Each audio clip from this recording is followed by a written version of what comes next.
Nobody should die that way. I've never seen anything that horrific. One of the duties of a pathologist is to determine the cause of death. Watch on mobile devices or the big screen. All for free. No subscription required. Download Veely now.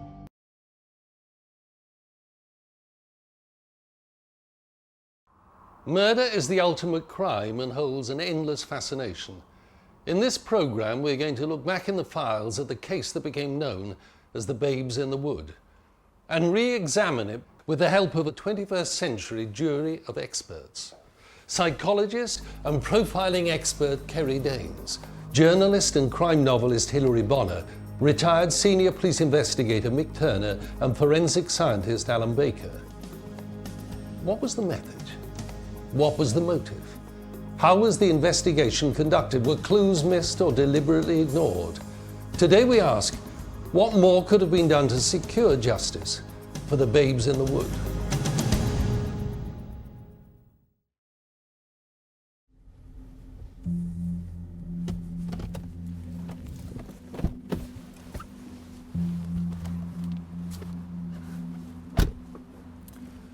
We look back on the 1950s as an age of innocence, when children had the kind of freedom to roam that is often denied to modern youngsters. For the community of Stapleton in Bristol, that age of innocence came to a brutal end on a sultry midsummer evening in 1957. 7-year-old June Sheasby and her little brother Royston went out to play here in this woodland park. They were never seen alive again. After 50 years, is there someone out there who still holds a terrible secret? In 1957, in the Bristol suburb of Stapleton, on the banks of the River Froom, lived foundryman Jesse Sheasby, his wife Barbara, and their children. John, the eldest, aged 10, June, aged 7, and the baby of the family, 5-year-old Royston. For local children, the great expanse of Snuff Mills Park formed a continuous woodland corridor along the banks of the river. Here, horses grazed, dogs romped, and young imaginations ran riot. This riverbank was to be the scene on which the drama of the Sheasbys will be played out. Thursday, June the 20th, 1957, was swelteringly hot. The West Country was in the throes of a midsummer heatwave. 5-year-old Royston had just come back from school and wanted to go out again and look at a pair of horses that had recently arrived in a nearby field. His sister June was less keen to go, but young Royston persuaded her, and doubtless their mother would not have been happy for him to go out alone. It was 5:30, and after telling their mother where they were going, the children set off for the short stroll from their home in Brockworth Crescent towards Snuff Mills.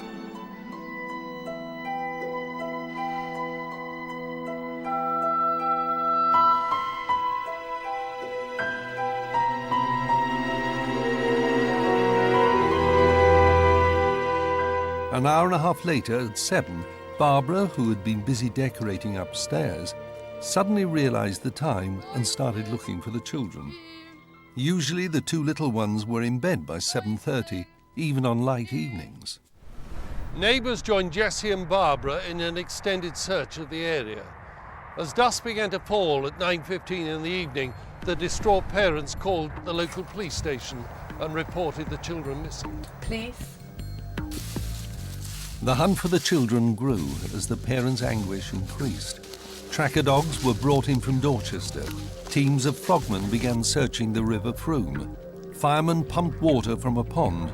The whole community joined in a desperate inch-by-inch search of woods, ponds, outhouses and slag heaps within a 5-mile radius of Brockworth Crescent. By now, the whole of Britain shared in the harrowing press coverage of the lost babes in the wood and held its breath for news. Jessie and Barbara Sheasby never stopped hoping that their children might still be alive. I think everyone who was in the West Country at that time remembers that case. I don't remember the details of it, but the impact I will remember for the rest of my life. One of the reasons is that television was new. It was certainly new in my household. I was 8 years old and I was sitting in my front room watching these poor people, and I will remember it for the rest of my life. Could the pair be trapped in the wood or in one of the ravines along the banks of the River Frome? Worse still, could some sick person be holding the children against their will? An anonymous letter to the Bristol Evening Post suggested that June and Royston had indeed been kidnapped. Suddenly, almost as foreboding, the blue skies over Bristol turned black. The rain lashed down in thundery torrents as the June heatwave ended. The search effort was now severely hampered. On Monday night, July the 1st, 1957, young police constable Jefferson Brough sounded his whistle. By the light of his torch, standing near Snuff Mill's weir, he'd seen a tiny hand protruding from layers of leaves among the thick undergrowth. Rain had washed away the soil and foliage to yield up the bodies of 2 children in a shallow grave just 100 yards from the river bank. The hand was Royston's. June lay just inches away. For Barbara and Jessie Sheasby and their surviving boy John, hope had died with the shrill blast of a police whistle. The idyllic riverbank spot became a dazzle of emergency lighting as Dr. Hunt, the Home Office pathologist, collected samples of earth to analyse for blood and other fluids. In the small hours of Tuesday, the head of Bristol CID, Detective Chief Superintendent Phillips, gave a press conference. "This is murder," he said. The impact on Stapleton was crushing. On the council estate where the Sheasbys lived, mothers escorted their children to school and fetched them home at tea time.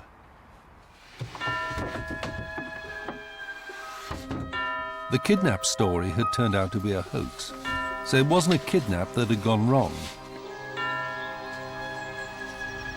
With Jessie and Barbara Sheasby's wreath was the inscription from a heartbroken mummy and daddy, "Good night and God bless."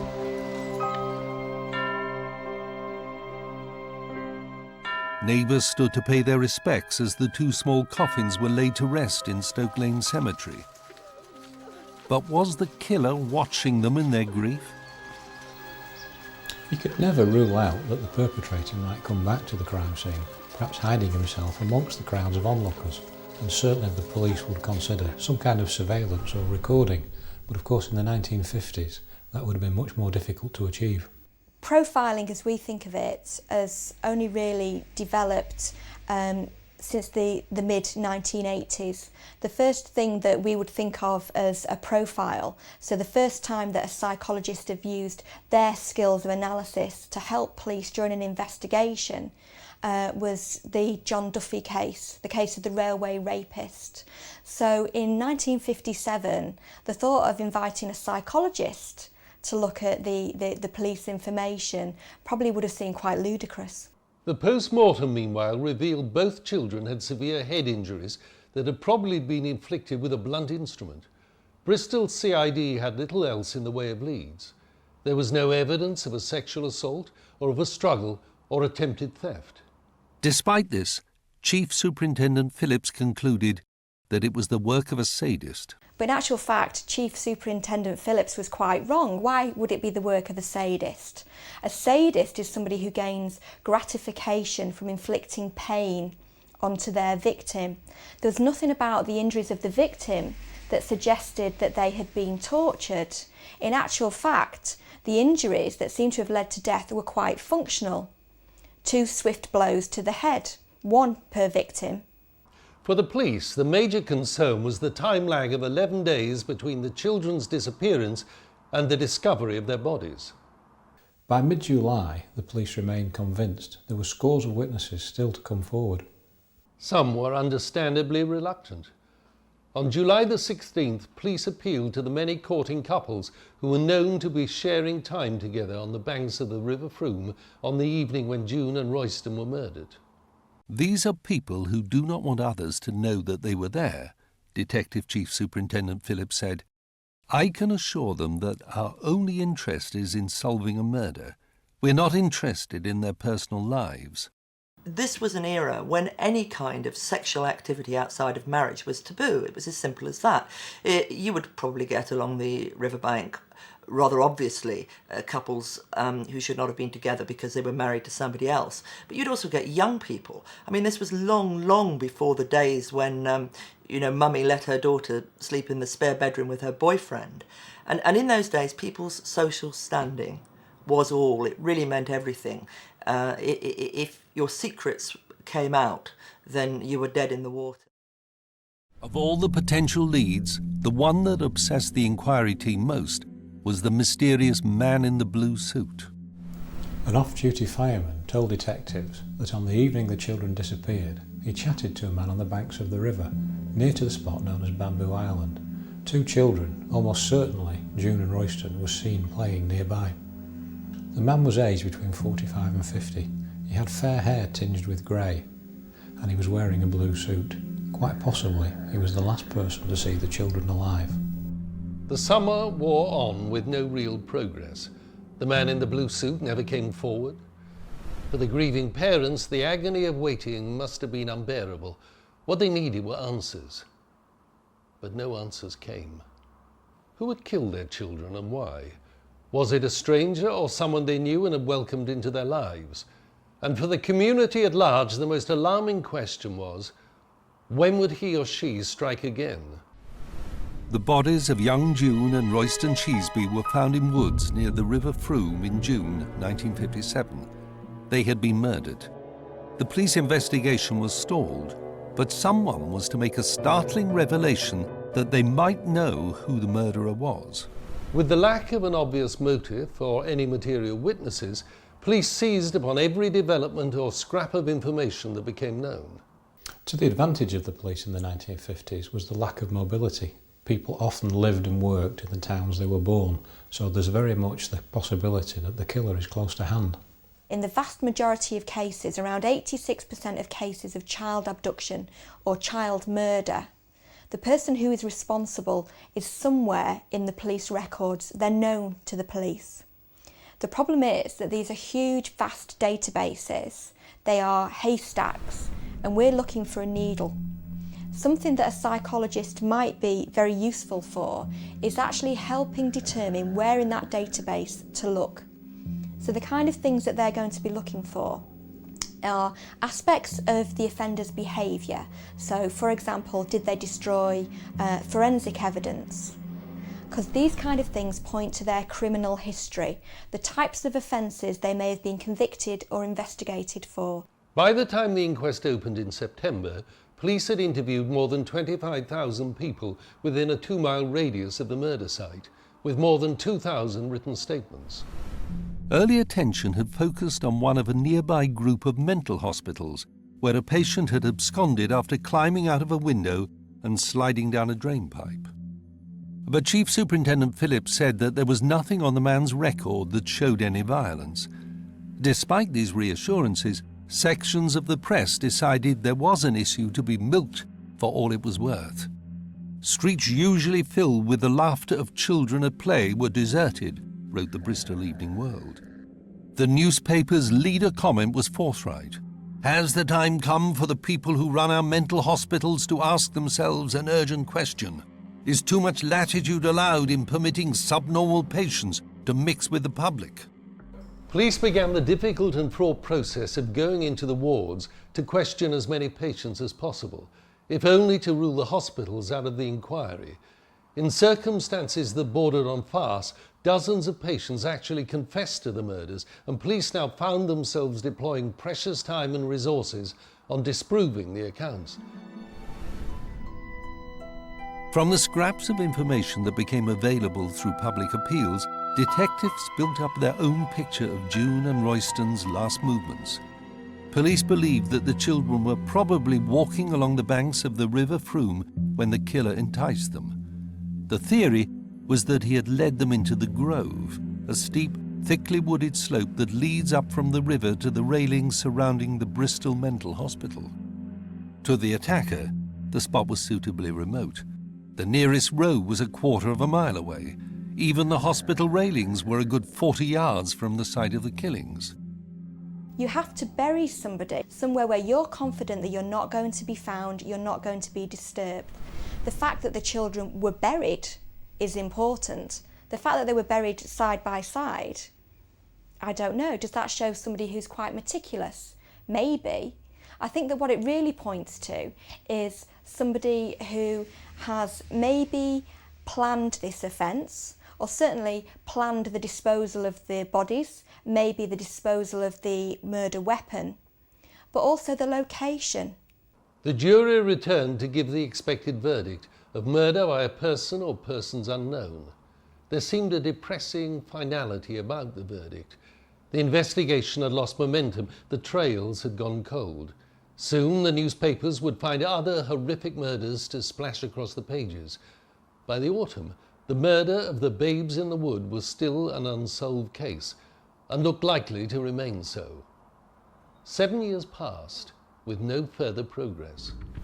Then on August the 26th, 1964, out of a clear blue sky, came a sensational admission by a psychiatrist, Dr. Albert Hyatt Williams, who had worked with convicted prisoners on behalf of the Home Office. Addressing the 6th International Congress of Psychotherapy in London, Dr. Hyatt Williams spoke of his work with a prisoner patient who had since died. The man serving time for a minor crime had made a confession just before he passed away. He had murdered 2 small children, a girl and a boy. Suddenly, the case of the babes in the wood was back in the headlines. First of all, you've got Dr. Williams, who said that this basically charming prisoner had admitted to the offences.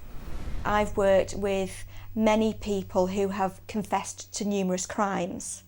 So it might be the case, as we've seen recently with the John Carr incident, who's the man in America who confessed to killing John Benet Ramsey.